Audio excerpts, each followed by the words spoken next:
Bagai bulan jatuh ke riba, begitulah keadaannya apabila Kerajaan Negeri Campuran PAS, DAP dan Keadilan memerintah Perak. Setiap inci tanah dilelong sesuka hati tanpa mengira perasaan rakyat di negeri bertuah itu. Yang peliknya, tanah yang terlibat mempunyai nilai komersial yang tinggi. Sekiranya dibuat perancangan yang baik, sudah pasti kerajaan negeri mendapat keuntungan berlipat kali ganda harganya. Ia sekaligus dapat mencerna pembangunan rakyat yang lebih baik secara keseluruhannya. Wartawan Samad Majid meninjau kemelut yang berlaku di negeri itu. Alasan yang diberikan oleh pengurusi Jawatankuasa Infrastruktur Kemudahan Awam, Tenaga, Air dan Hal Ehwal Bukan Islam, Datuk Ngeh Koham dalam satu sidang media baru-baru ini, kononnya ingin membantu rakyat di Kampung Baru dan Kampung Tersusun dianggap sebagai momokan politik semata-mata.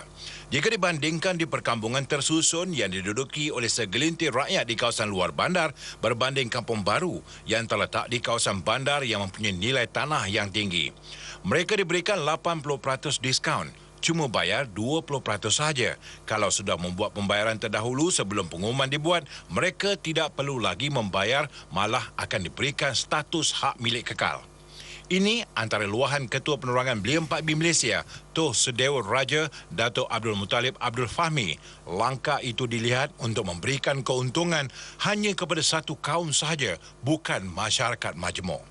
Menteri Besar Perak Datuk Seri Insinyur Muhammad Nizar Jamaluddin diminta mengkaji semula keputusan kerajaan negeri menawarkan pilihan kepada lebih 100,000 orang pemilik tanah pajakan Kampung Tersusun dan Kampung Baru untuk menukar status tanah kepada hak milik kekal dengan diskaun sehingga 80%. Kerana ia akan merugikan kerajaan negeri. Walaupun kita rasa kita nak membantu rakyat, tapi ini akan merugikan kerajaan negeri. Yang mana kerajaan negeri boleh dapat hasil lebih banyak untuk membuat pembangunan-pembangunan yang ada kita perlukan kepada penduduk yang ada di negeri Perak ini.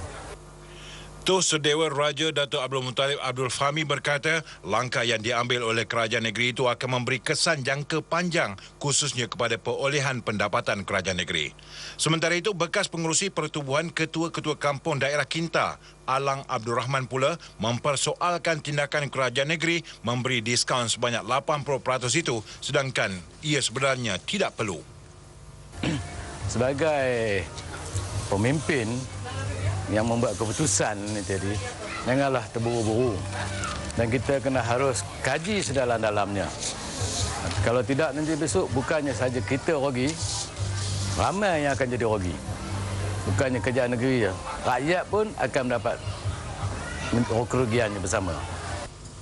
Tindakan segera perlu dilakukan demi untuk kepentingan rakyat di negeri bertuah ini di masa akan datang.